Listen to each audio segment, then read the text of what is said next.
Right, you're very welcome along to OTB AM. If you've just joined us, you've missed a good chunk of the George Gregan and Keith Wood special feature that we did on Wednesday Night Rugby last night with Joe on Off the Ball. That full thing is available wherever you get your podcasts. You can subscribe to the OTB Rugby stream, or of course you can subscribe to highlights as well. Both of them are festooned with good stuff for your earballs. It's 7:56 on Thursday, the 16th of April. Time does still matter, apparently. Owen Sheehan, good morning to you. How you doing? Very well, Ger. What's the crack? Well, obviously, later on today, we're going to finalise and finish the Team of the Decade debate, where the rest of the world comes to realise that, of course, Tyrone were the best team of the noughties, and you are on an island proclaiming that it's Kerry. That's coming your way at around about 9 o'clock this morning. Are you feeling pumped about that? Do you feel it in any way, you've had a Damascene conversion overnight? And I don't really know what you're trying to get at. Like, the whole point of this Team of the Decade talk is obviously just to wind me up, which is fine. Obviously, I get the sort of poke the bear. No, factually, establishing the facts that you tend to get. Like, I'm sure that if you're at the zoo, you like to see the tiger do the dance and stuff like that. I'm sure you kind of relate it to Tiger King, sure. Let's capture these circus animals and laugh at them. That's what this whole Team of the Decade chat is for you, and that's fine. We're in the entertainment business, but I'm in the information business, and the information that I have is that Kerry won 5 All-Irelands, Tyrone won 3 in that decade. Can I just say, Tiger King, because of the hype, was disappointing, but our debate, despite the hype, about who was the Team of the Decade will not disappoint. That's my hot take of the morning. You actually had to call in a mate. 7:57. It's like when you don't feel you're big enough to bully that kid, you actually get another kid to help you bully him, and you got a bigger kid in Tommy Rooney to come help you bully me. So that's fine. That's fine if that's the way you wanted to play it. But but good thing I've got a lot of moxie and I could stand up for myself. Okay, if debating is bullying, then I understand that that's where we are. And let's us join together now and do a little bit of that as well. Owen, I'm going to take this opportunity to welcome Will O'Callaghan to the show. Regular viewers, and I think the whole of the internet at this point knows that we're going county by county to establish who should be on the Mount Rushmore of sport in each county. Mayo was a cluster because of Nathan forgetting about the guy who won like 1 million gold medals in the Olympics, and so therefore that one is already being refashioned. There was some debate about the Cork one, which was fair enough. I mean, Cork people are angry, so that's okay. That was always going to happen, irrespective of who Colin Buig put on the list. And then Will O'Callaghan was on, and there appears to have been an administrative error about who was going up on Cron Hill. Is that am I getting that right this time, Will? That's the plan, yeah. Look, at this point, Jared, we haven't got the chisels out at the Rock just yet, so I think it's time for us to make an ever so slight change to what we did about 47 hours ago when we made this selection. Because who were the 4 people that you put on, and who was the one person that was left off? So let's just go through this. There is a correction here, because this is not us being Spurs or Liverpool and responding to public pressure. This is just an administrative oversight on our part / your part, Will. It sounds to me a little bit like you were in awe of your lecturer. He said you were a good student at the end, very close to the end. He was buttering you up, and you were like, I can't hear anything after that. He said I was a good student. I hope you got it first. That's all I'll say. I hope he told you you were a good student at the time. 20 years later is not much use to you. But anyway, what happened, Will? Well, basically what happened is we were picking our final 4. I think in the nature of a live broadcast, we got a bit caught up in the idea of trying to get 5 heads onto our Mount Rushmore as opposed to 4. Effectively, what the committee has told me is that we had the right to change one of the initial 4 that I had submitted. So the 4 people that I submitted originally were Pat Smullen, who we changed for Susan Moran. We had Brian Wheelahan. We also had Shane Lowry. No dispute over those 2 picks. And then the other pick that I had was Matt Connor as my Gaelic footballer. And effectively what we did, we switched to Martin Furlong, which was the suggestion that Paul had made earlier. I kind of thought at the time we were happy enough. We'd have 2 from each and everyone went home happy and people could discuss it rationally afterwards. And what we have found probably in the last 2 days or so is that Offaly people are pretty stubborn. And we saw this in 1998 after the game was blown up early against Clare and we had a sit-down protest. And subsequently, I think a lot of Offaly people have taken a similar line of thought on this. And And as opposed to us having a nuanced discussion online, which is often not possible, people have decided Matt Connor has to be on this Mount Rushmore. There is no question that Matt Connor has to be on there. And in fairness, I think I spoke to Paul Rouse for a good while after we did the discussion on the show a couple of days ago, and I think there was an acceptance that it's an absolute coin flip between Martin Furlong and Matt Connor. And us putting Matt Connor on now is not a case of us just responding entirely to that backlash. As you say, Ger, it's a case of us kind of taking a look at things, taking a look at the way we did the process of picking the four.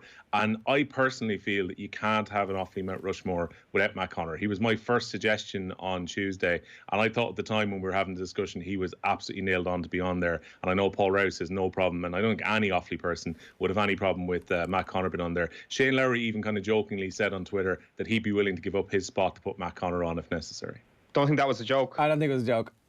No, I think he was probably half serious. And I know we definitely got a tweet in from someone who worked in Furlong's bar in New York as well, and they said Martin would happily swap his place to allow Matt Connor to be on the list as well. So I think what was very important, and what I was kind of saying to people when I was responding to them, I think debate was very important on the back of the discussion we had on Tuesday as well, is that I don't think this is anything against Martin Furlong. I think Martin Furlong is absolutely deserving of his place on there. He was on the long list, which I put out when we put them up originally, and he would definitely be among my top, very few Offaly people at the top who are deserving to be on here. So I don't think this is any reflection on the guy who won 3 All-Ireland medals, the Stephen Cluxton of his day, Footballer of the Year back in 1982, up until this year, the only footballer who played in goal to ever be selected. You can see Cormac McCormack's post there about the fact that Martin Furlong would probably be happy enough. And David Farrell, his comment underneath, reporter with the Offaly Topic for many years, saying it loses any credibility without Matt Connor, was probably reflected by a lot of people who were in contact with me over the last couple of days. And it's an awful pity that the Donlan debate that you guys had on OTB AM previously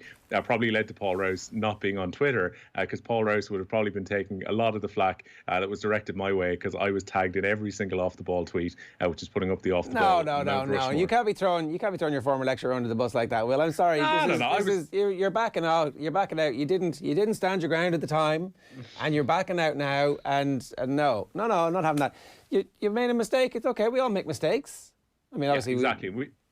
We've corrected the mistake before we went too far in it as well. So now I think our final four at this stage we're happy to settle on will be Susan Moran, Shane Lowry, who you can see in the tweet there at the moment, and you see the sit-down protest suggestion in front of Cronhill as well. And then the other two we're going to put on are Brian Whelan and Matt Connor. Right, well, I look forward to having this debate at some point in a pub in Offaly with a live audience when we're allowed to do that again, and we'll try and get somebody to make that case. But you're like, the one thing is that like this isn't as clear cut as everybody's saying, because the highlight reels always show how amazing Matt Connor was, but if you have eyewitness reportage from a historian who says this was Footballer of the Year from a goalkeeper, like, bear in mind how difficult that has been ever since for anybody to reach that level, and obviously makes a key save in an All-Ireland final that leads to them winning the match. Like, these things, this wasn't just a mistake. It was like there was a proper case made, and it was much closer than it would seem to be in people's minds.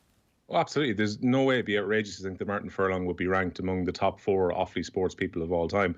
Like, quite aside from what he did in 1982, the fact that he was part of the All-Ireland winning teams in the 70s as well, those back-to-back champions, was also part of the minor team who won the All-Ireland Championship back in 1964. So, like, Martin Furlong has just his legacy written all over Offaly's success at All-Ireland Senior Football Championship level.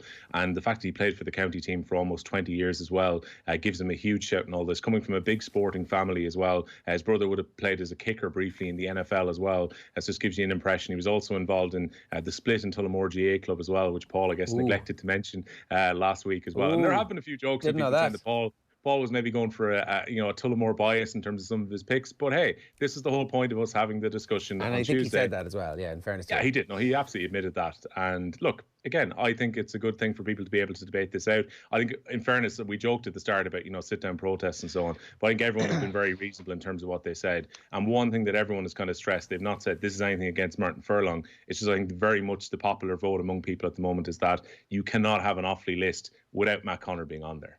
Can I just say that my dad rarely gets in touch about things that happen on the show, but he did get in touch about why there was no Matt Connor.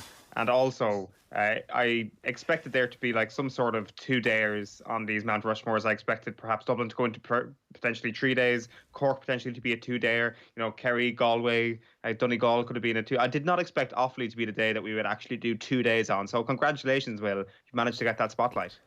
You make it sound like it was we were trying to do so. Look, again, we are a county, and I will defend it to the end with a fantastic sporting heritage. And hopefully the discussion we've had over the last couple of days, some people who've DM'd me and messaged me over the last few days have said, hey, I wasn't aware that Offaly had such a sporting heritage. A lot of people said, hey, I had no idea that one of the best female basketball players in Irish history came from Offaly. Other people said, hey, I didn't know that Pat Smullen was actually from Offaly. No. So again, those kind of discussions have maybe opened that up a bit for people to have a think about, people from counties that maybe they weren't all that aware of beforehand. Yeah, no, hidden depths of some counties. And also, we're going to be scraping the bottom of the barrel with other counties. I'm thinking of your Westmeaths, your Laois, your Carlows, that kind of... Those ones that surround Kildare, obviously, are the worst. But anyway, Will, you've recanted from this with good grace. The furlongs have responded with good grace as well. We've corrected the administrative error. We're going to move on. This wasn't shitposting, by the way. This was just a complete oversight, and Will not standing his ground because he was flattered by Paul Rice's attention.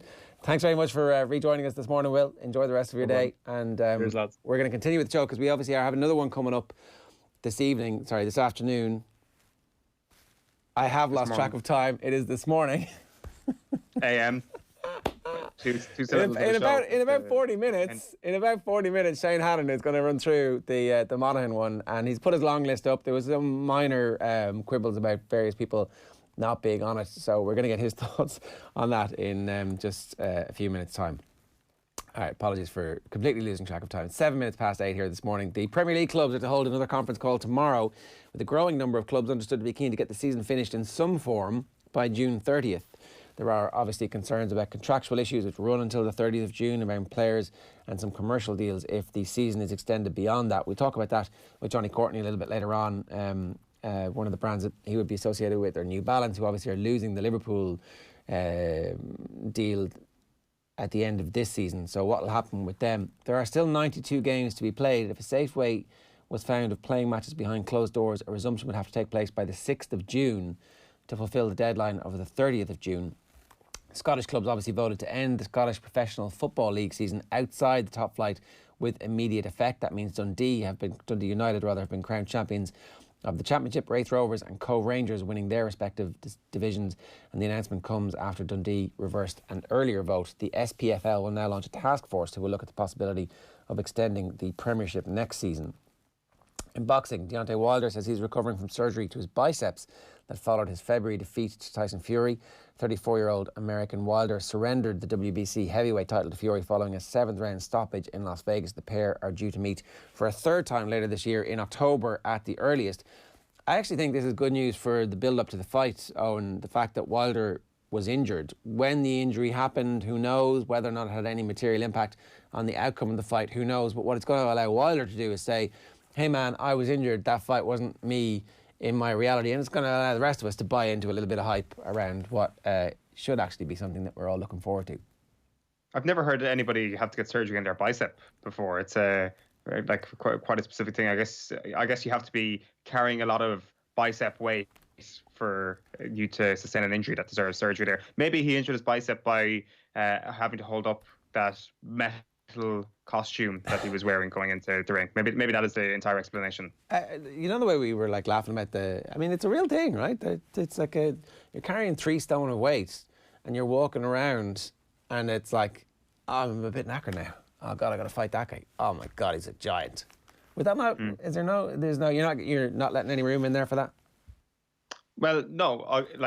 I think you make a fair point, but it is totally on you. Like, to be using it as an excuse, I think, is what I would have thought most people had an issue with. It's like, why are you making excuses about something that you can control that most people actually don't even consider? People just don't even put that sort of weight on their body. So why on earth would you do this thing? And it's really it's like America's like it's definitely one of the more silly excuses I've heard after a big sports event. What? And fair enough. If even David Hay, I thought was actually more understandable in his toe excuse.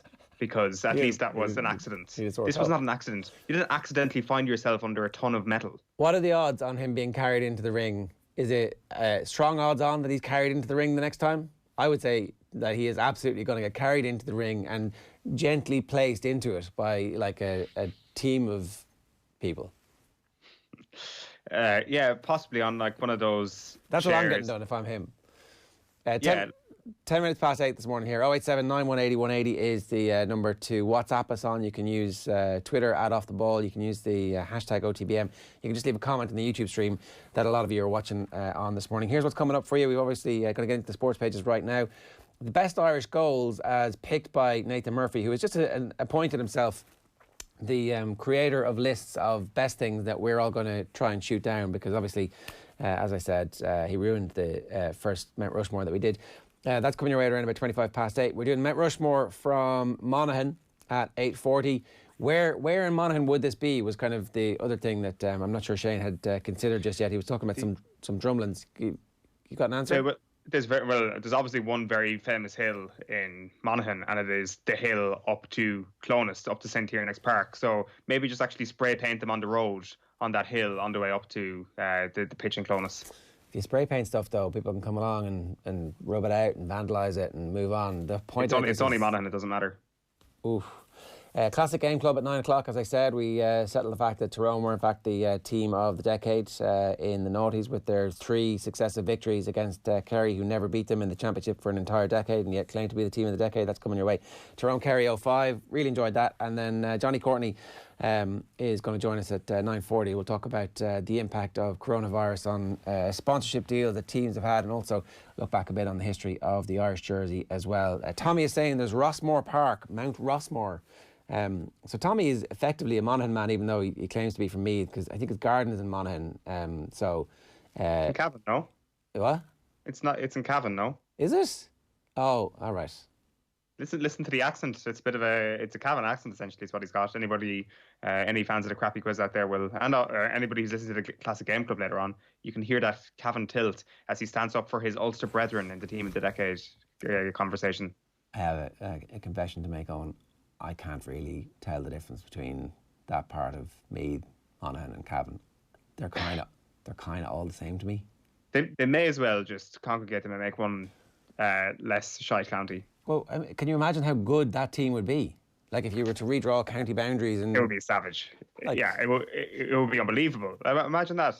So you'd have like Donald Keoghan and Conor McManus in the same team. All those warring factions brought together, like an old tribal chieftain finally emerging from. Tommy Rooney would obviously be the man that we'd be appointing as our tribal chieftain. Better to control your enemy than what was Gus Fring's line? And anyway. Well, actually, just on that. Sorry, I know we're under pressure. This explains everything.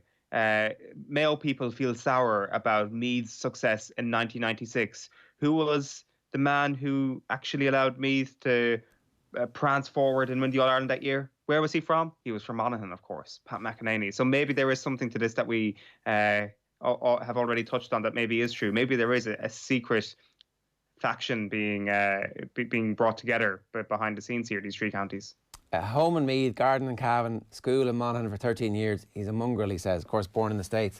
Him, De Valera and Ronan O'Gara all swanning around in their American passports. Let's 8:14. Let's bring you the sports pages this morning. OTB AM.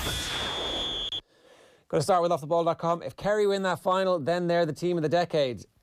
Absolute fact. Dropping facts on you on the homepage of offtheball.com this morning. A great picture of Dara O'Shea and Sean Kavanagh in action from the 2005 All-Ireland final. That podcast went on a bit longer than we thought it was going to be. 74 minutes of goodness talking about what was, in essence, a brilliant game. Some of the things that we're talking about there. Deontay Wilder reveals bicep surgery following Fury defeat. You were magnificent cheaters in the scrum. Keith Wood talking about playing Australia. I didn't realise himself and Gregan started essentially at the exact same time in 1994. And a great interview with Ken Doherty last night talking about his Champions League memories. Ken Doherty on the 99 Champions League final almost forgot his passport and almost didn't make it to the new camp for Manchester United's bit of history. The Irish Independent this morning leads with Clark urging League of Ireland players to use mental health services. So this is the St. Pat's goalkeeper Brendan Clark urging players suffering on account of COVID-19 crisis to avail of the mental health services after a survey highlighted the fears of footballers here. So almost 2/3 of professional footballers in Ireland are now worried about their future in the sport, according to a survey by World Players Union FIFPro. Then we've also got the story from Michael Burney. Clubs must be prioritised when crisis is over, says the CPA. This is Mihal Braiodi, who's been saying that the GEA now have a massive opportunity to reconnect at community level by devoting a significant window of time for club games when action resumes. He expects a completely different calendar to be drawn up on the back of tomorrow's special congress, which of course is taking place. They also have an amazing picture there. Peter Bonetti is attended to by Chelsea's physio after being injured by Mick Jones of Leeds in the hard-fought FA Cup final replay of 1970. The Telegraph have actually gone and had the 1970 FA Cup final replay relitigated by David Oliver, the referee. Michael Oliver. Good point. And so he said he would have sent off 11 players. I think that might come up with John Giles on tonight's Thursday Night Football. On to the Examiner for you here this morning, and the Examiner's lead story is Cooney backs positive responsible GAA to face up to virus challenge. That's Christy Cooney, ex-president of the GAA, and Flav left frustrated by extended waiting games. So that's Cork footballer Kevin Flav that they're talking about there. Kelly felt elated after vote paved way for soccer and rugby at Croke Park. 15 years ago today that Rule 42 was amended at the GAA's 2005 annual Congress. And there's a story there about Liam Dunn talking about the Gary Kirby incident. Liam Dunn's talking about the fact that it kind of spilled out afterwards, and it had become something he's become synonymous with. But he wrote about it in his book. Like, it seems to me if you write about something in your book and then people remind you about the thing that you wrote about in your book, that's just the way that life has to be, right? Yeah, like if you're gonna make a few bob off telling those stories, you are stuck with those stories for life. Now, I know sometimes with some of these books, an excellent ghostwriter can perhaps push you into publishing things that you didn't want to publish in the first place. But that's what makes a good book, and that's what's going to make you the extra cash. So, them's the rules, I think it's fair to say. The Irish Times this morning, I might move on, leads with Australia's cash-strapped sport pushing for a restart. So this is rugby league and Aussie rules, both hoping to resume in the next few months. Jerry Thornley, meanwhile, is writing about domestic rugby here. Pro 14 chief, and I really confident of season finale.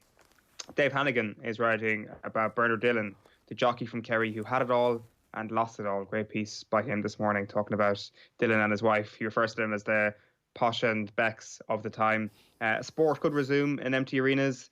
US disease expert Fauci, this is Anthony Fauci, who's been speaking about sport in the United States, and he is now saying that there could be behind closed doors games in the United States before the end of the year. Obviously, the well-publicised fears from the States over the course of last weekend were that is a ludicrous idea, and we were getting way too far ahead of ourselves. And like every aspect of this, and like every country with a bunch of experts around the world, there does seem to be varying degrees of confidence about this, and varying degrees of happiness about the idea that sport could come back this summer. But he's certainly on the side of things that we could see something behind closed doors pretty soon. Like it could be the NBA playing behind closed doors on the Bahamas, for example. So you fly everybody in the same. So the idea would be the same as the Premier League's idea of having everybody in hotels in the Midlands and then meeting at venues and playing those games for the NBA. That's not the worst idea. One of the other ideas was to have a team in quarantine for a period of time, and then you go to a city and play 7 nights or 10 nights. So you completely recalibrate the game schedule, and so it's the Lakers versus the Celtics for 10 nights in LA, for example, 10 successive nights. Could you do that? Is that, like, I know, work with me here on the teams, and well, I would say like that they're in a very good position actually to just go straight to the playoffs. I would have thought. Like you have a huge game. They're 65 games into the season. Like they've got another 17 to play. I would say that if you're in their position, you just take the top 8 teams in each conference and you cut out 16 teams in total, go straight to the playoffs, set up those matchups. But home court advantage is just not a thing. And you do have a super setup somewhere in Vegas or somewhere like the Bahamas. Yeah. the Bahamas is definitely strengthened by the fact that it is surrounded by water. Sports people can do less stupid things when they are surrounded by a body. Well, actually, no, that's not true. They could definitely do more stupid things, but there's like a beach right there. But they could be perhaps less contagious, and there could be less sort of Kyle Walker-esque sex parties, for example, that would have a danger of like infecting bordering countries and bordering states if they did it on an island, for example. So it's ludicrous, but it's possible. Yeah, okay. There was some story about the Scottish football team in the 1978 World Cup that involved a boat and one of their best players being sent home for something that happened after a few drinks, I think, which is probably worth digging out for people who might know that story. If anybody wants to give it us in the comments. Streets taught us how to play ball. So the Herald are doing this great series about where Dublin's best footballers come from. Something we should probably bear in mind for when it comes to doing Dublin and the Mount Rushmore. But so today they're doing Crumlin, Drimnagh and Kimmage, and it's good. It's a good selection of players. So Enda Stevens, Kevin Moran, Niall Quinn and Andy Reid are the ones they've done there. So there's a few more as well. So Jibby O'Neill all the way back, Joey O'Brien, Enda Stevens, Andy Reid, Tony Dunn, Paul McGrath at times, and a few others are mentioned in that as well. So that's a great feature that they're running as well. The Mirror's next, I think. Yeah, D-Day is their headline. Clubs want campaign cut short if they can't play all their games by June 30th to stop anarchy in summer. Anarchy in relation to contracts, really, that it might just save everybody a lot of hassle, even if they just have to cancel this whole thing and not have to play this season after June 30th. You've got You'll Never Walk Alone, King Kenny's tribute to the 96, of course, the anniversary yesterday. GPA assure all players about grant payments. County players have been assured they will receive their 2019 government grant payments within the next 2 weeks, which could be key cash for some players. And Sané closing in on cut price £75 million Bayern switch. If you're sitting on a lot of cash at the moment, you will get a bit of value for it. But all clubs are losing money. But you'd imagine the likes of your Bayern Munich, the likes of your Manchester City will probably be the ones that profit more than everybody else. Yeah, so that's 75 million down from 145 million. So, and you'd have to say that is a snip. Next up is the Sun. The one that we have there is Flip Us Into Man City. This is Chino Esprilla talking about the new Newcastle owners hoping that Saudi Arabia's cash can turn them into Manchester City, which is kind of like, okay, that's all that really matters here, not where the cash is coming from. Guns threat. Arsenal hope to force their players into a climb down over the coronavirus pay row. So obviously they declined an offer to defer 30% of their wages. They're offering to defer 30% of their wages for a year as opposed to a pay cut, which is what the club want them to do. So that row is brewing. And AWB, a star on the box for Aaron Wan-Bissaka. The gloves are off in the fight against coronavirus. In an exclusive Sunsport interview, the kind-hearted Manchester United star tells how he has been doing his bit during the pandemic. And he's funding PPE supplies for the Democratic Republic of Congo, his family's homeland. He's also been packing the boxes as well. So there's definitely two types of footballers. There's the ones who are getting on board and helping, and then there are the ones who are having the sex parties and crashing their Range Rovers.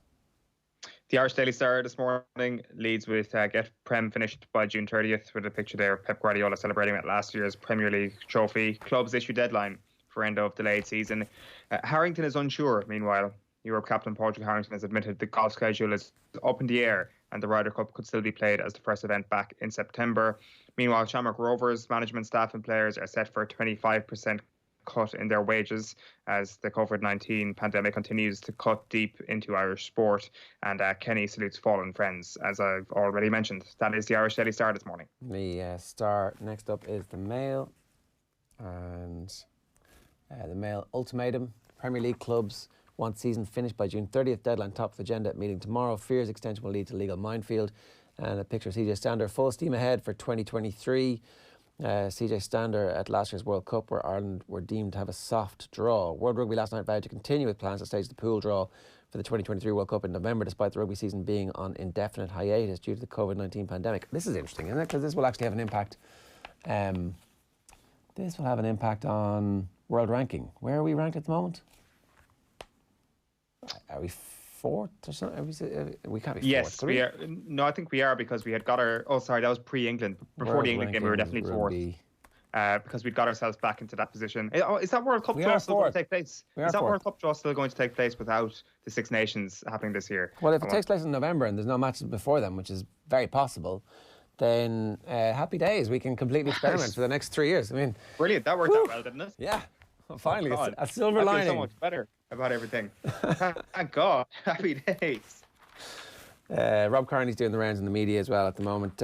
Leinster, in fairness to them, have come up with a campaign to raise money for 3 different charities. They have 2 charities of their own. One's an MS charity, one is a Down syndrome charity, and then the other one is Feed the Heroes. And they're all shaving or growing beards, shaving their heads or growing beards. And there's a GoFundMe which they've set up to try and raise, I think, 10 or 15 grand, and they're well on the way to doing that as well. So Rob Kearney with a full beard and shaved head doesn't really look like Rob Kearney. No, he really doesn't. That picture is not in the paper. It's on their GoFundMe page, so I should have mentioned that a little bit earlier for you. What's next? We've got The Guardian next, leading with the Newcastle story. Amnesty calls Newcastle a PR tool, but bidders confidence. Premier League clubs could vote to end season in June, writes Nick Ames. And the picture there is of Nick Sagan, I think. Peter Sagan, I should say.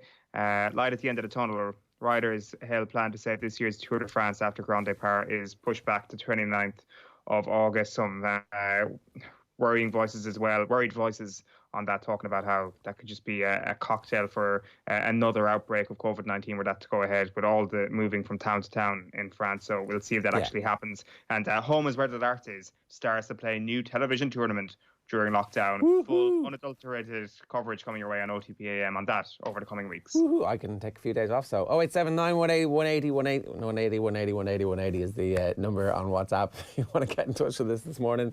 And the only other thing that we didn't talk about was Owen Farrell is going to defer around 90% of his salary to stay with Saracens, which is very impressive from him, and that's going to be over the next 5 months. Now let's move on, because Nathan Murphy has once again broken the internet by dictating to us which are the 10 best goals ever scored by Irish players in the Premier League. And fair play to you, Nathan, taking one for the team, I believe. Shit posting is how they refer to this kind of thing, right?